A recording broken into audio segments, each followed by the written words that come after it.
பிஸ்மில்லாஹிர் ரஹ்மானிர் ரஹீம். குல் லவ் கானல் பஹ்ரு மிதாதன் லிகலிமாத்தி ரப்பி லனஃபதல் பஹ்ரு கப்ல அன் தன்ஃபத கலிமாத்து ரப்பி வலவ் ஜிஅனா பிமிஸ்லிஹி மததா. ஸதகல்லாஹுல் அஸீம். எல்லா புகழும் புகழ்ச்சியும் ஏகனாகிய அல்லாஹு தாலா ஒருவனுக்கு உரித்தாகட்டுமாக. சாந்தியும் சமாதானமும் அன்பும் அருளும் இவ்வுலகிற்கு நேரொளி காட்ட வந்த அனைத்து தூதர்கள் மீதும், தூதர்களை பின்பற்றிய நல்லடியார்கள், சத்திய சஹாபாக்கள், உத்தமர்கள், குறிப்பாக இங்கு வீற்றிருக்கக்கூடிய நம் அனைவர்கள் மீதும் அல்லாஹனுடைய சாந்தி மிகு கருணை என்றென்றும் நின்று நிலவட்டுமாக என்று கூறிய வண்ணம் எனது உரையை ஆரம்பம் செய்கின்றேன்.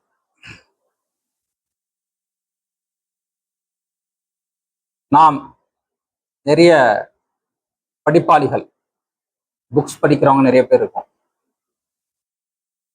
புத்தக வடிவில் படித்தாலும் சரி, இல்ல மொபைல் போன்ல படிச்சாலும் சரி. ஆனா இன்னைக்கு நிறைய ஆயிட்டாங்க.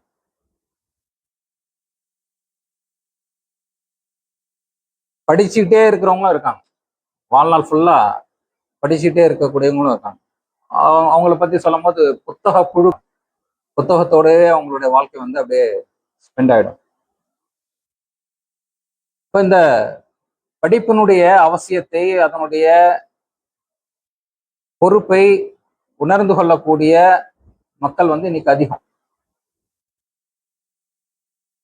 அதனுடைய உண்மைத்தன்மைகளை விளங்கி கொண்டு வாழ்க்கையில் செயல்படுத்தக்கூடிய மக்கள் அப்படின்னு பாத்தீங்கன்னா அங்கதான் வந்து கொஞ்சம் கோளாறு.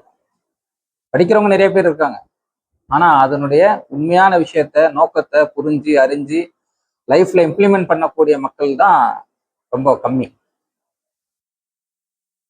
அதுல ஒரு சில விஷயங்களை இப்ப நம்ம பார்க்க போறோம்.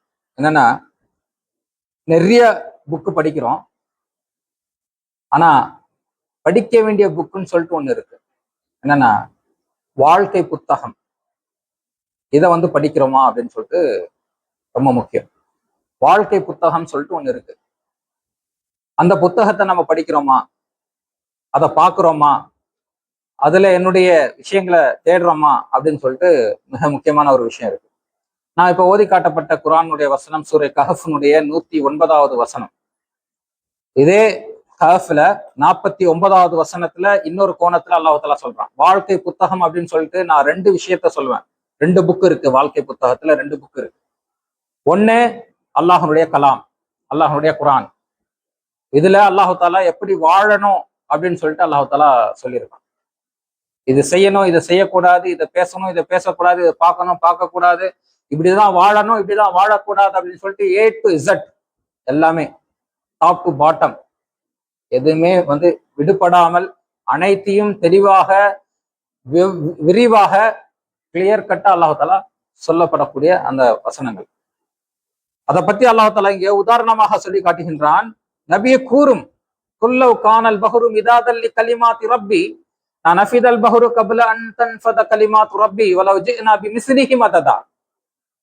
அல்லாஹ்வுடைய வாக்குகள், இந்த குர்ஆனை எழுதுறதுக்கு, அல்லாஹ்வுடைய வாக்குகள் எழுதுறதுக்கு கடலே மையாகி விட்டாலும், கடல் எவ்வளவு பெருசு, டோட்டல் கடலே மையாகி விட்டாலும் கடல் நீர் தீர்ந்து போய்விடுமே தவிர இறைவனின் வாக்குகள் தீர்ந்து போய்விடாது. அந்த அளவுக்கு வந்து இறைவனுடைய வாக்கு வந்து ரொம்ப பெருசு, கடலை விட பெருசு அப்படின்னு சொல்லுவாங்க. கடலே எவ்வளவு பெருசு, அதனுடைய நீர் எவ்வளவு இது அப்படின்னு சொல்லிட்டு நம்மளுக்கு தெரியும். அதை விட அதே மையாகி நீங்க எழுதினா கூட அல்லாஹனுடைய வாக்குகளை வந்து எழுதி தீர முடியாது அப்படின்னு சொல்லிட்டு அல்லாஹ் தஆலா சொல்றான். அந்த அளவுக்கு ரொம்ப டீப்பா விரிவா இருக்கக்கூடிய ஒரு வாக்கு அப்படின்னு சொன்னாக்கா அல்லாஹனுடைய வாக்கு.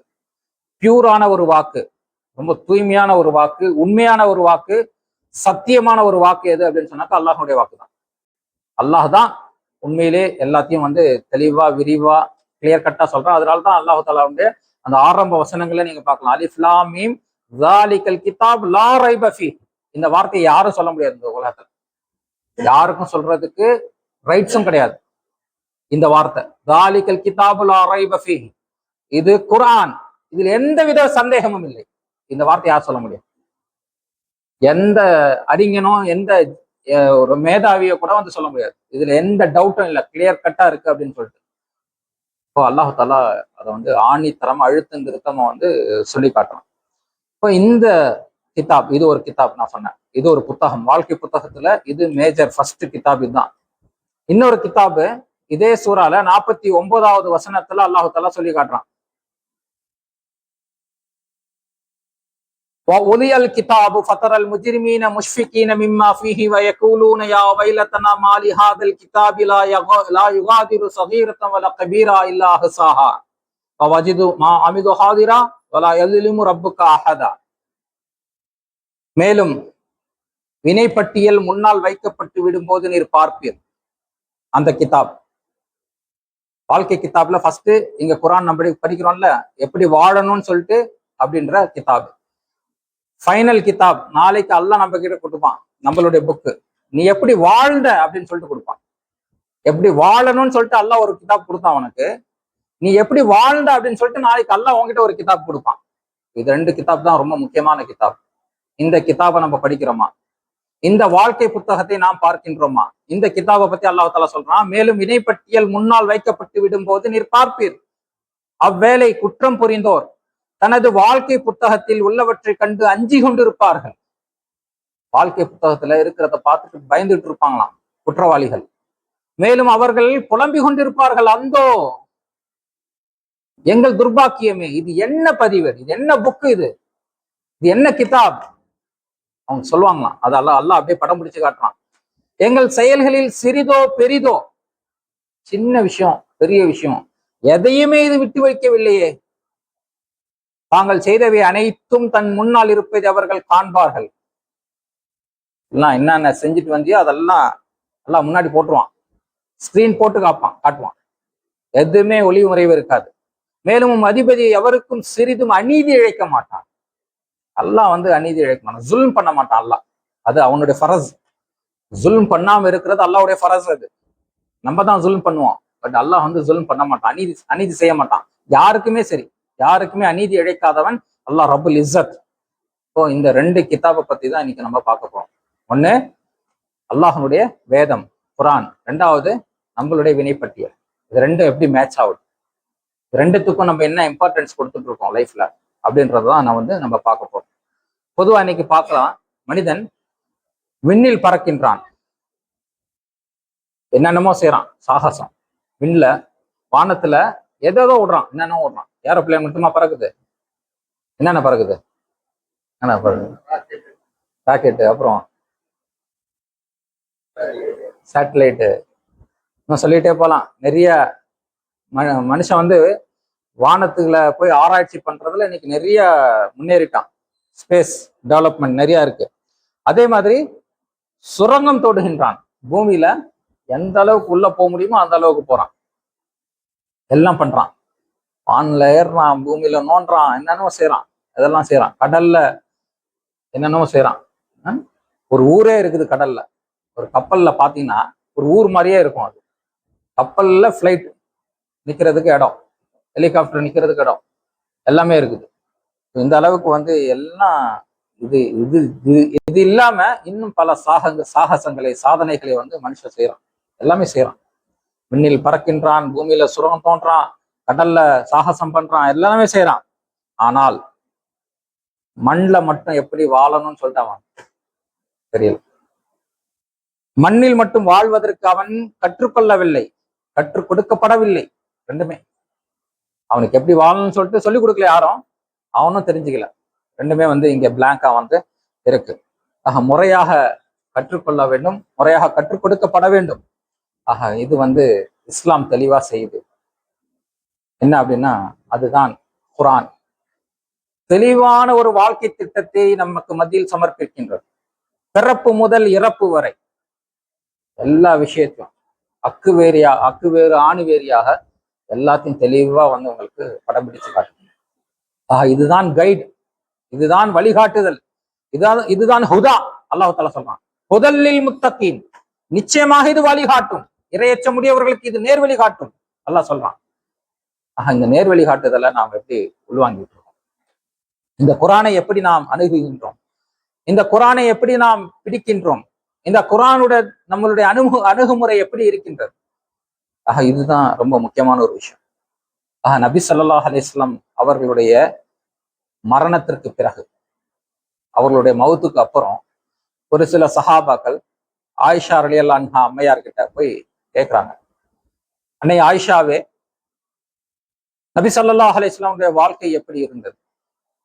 இது அடிக்கடி கேள்விப்படக்கூடிய ஹதீஸ், இது அதிகமா பேசக்கூடிய ஒரு சொல். இது நபி ஸல்லல்லாஹு அலைஹி வஸல்லம் வாழ்க்கை எப்படி இருந்தது? ஆயிஷா ரலியல்லாஹு அன்ஹா கிட்ட கேட்கிறாங்க. அது சொல்றதுக்கு டைம் இருக்குமா? ரொம்ப ரொம்ப நேரம் எடுக்கணும் நபி ஸல்லல்லாஹு அலைஹி வஸல்லம் வரலாறு பேசுறது. வாழ்நாள் ஃபுல்லா சொன்னாலும் போதாது. ஆனா ஷார்ட் அண்ட் ஸ்வீட்டா ஒன் வேர்ட் ஆன்சர்ல ஆயிஷா ரலியல்லாஹு அன்ஹா சொல்லிட்டாங்க. நீங்கள் குர்ஆனை படிக்கவில்லையா? அதுதான் நபி ஸல்லல்லாஹு அலைஹி வஸல்லம் வாழ்க்கை. குர்ஆன் தான் நபி ஸல்லல்லாஹு அலைஹி வஸல்லம் வாழ்க்கை. குர்ஆன் தியரி, அவங்க வாழ்க்கை பிராக்டிக்கல். எப்படி வாழ வேண்டும் என்று அல்லாஹ் சொன்னானோ அப்படி வாழ்ந்து காட்டினார்கள் நபி ஸல்லல்லாஹு அலைஹி வஸல்லம். இந்த மாதிரி உலகத்துல எந்த மனிதனாலும் முடியாது, யாருனாலும் முடியாது, உங்களால முடியாது, என்னால முடியாது. 100% அல்லாஹ் எப்படி சொன்னானோ அப்படி வாழ்ந்து காட்டியவர் நபி ஸல்லல்லாஹு அலைஹி வஸல்லம் அவர்கள் ஒருவர் தான். அப்படி வாழ்ந்து காட்டினார். அந்த வாழ்க்கை புத்தகத்தை, அந்த வழிகாட்டுதலை முழுமையாக தன்னுடைய வாழ்க்கையில் பின்பற்றினார்கள், நடைமுறைப்படுத்தினார்கள். ஆக இந்த வாழ்க்கை புத்தகத்தை நாம் எவ்வாறு உள்வாங்கி கொண்டிருக்கின்றோம்? நம் மீது 3 விதமான கடமைகள் இருக்கின்றன. இந்த வாழ்க்கை புத்தகத்தை பொறுத்த மாட்டில் 3 விதமான கடமைகள் இருக்கின்றன. இதை நாம் தெளிவாக மனதில் பதிய வைத்துக் கொள்ள வேண்டும், நடைமுறைப்படுத்த வேண்டும் இன்ஷா அல்லாஹ். அதில் முதலாவதாக இந்த வாழ்க்கை புத்தகத்தை பொறுத்தமட்டில், குர்ஆனை பொறுத்தமட்டில் நமக்கு இருக்கக்கூடிய முதல் கடமை என்ன அப்படின்னு சொன்னாக்கா, அதனுடைய மொழியில் நாம் அதனை படிக்க வேண்டும். குர்ஆனை அதனுடைய மொழியில் படிக்க வேண்டும். என்ன மொழியில இருக்கு குர்ஆன்? இன்னைக்கு நம்ம எத்தனை பேரு அந்த குர்ஆனை அந்த மொழியில படிச்சுட்டு இருக்கோம்? அதுவும் ரெகுலரா குர்ஆனை படிக்கிறதுல ஒரு வழிமுறை இருக்கு. ஏன்னா தானமா எப்பனா ஒரு வாட்டி அப்படியே போனா போக்குல அப்படியெல்லாம் கிடையாது. குர்ஆனுக்கு அல்லாஹ் தஆலா என்ன சொல்றான்? வரத்திலில் குர்ஆன தர்தீலா, அதனை ஓத வேண்டிய முறைப்படி ஓதுங்கள் அப்படின்னு சொல்லிட்டு அல்லாஹ் தஆலா சொல்றான். தர்தீல், தர்தீப் இது இருக்கு குர்ஆன் ஓதுறதுக்கு.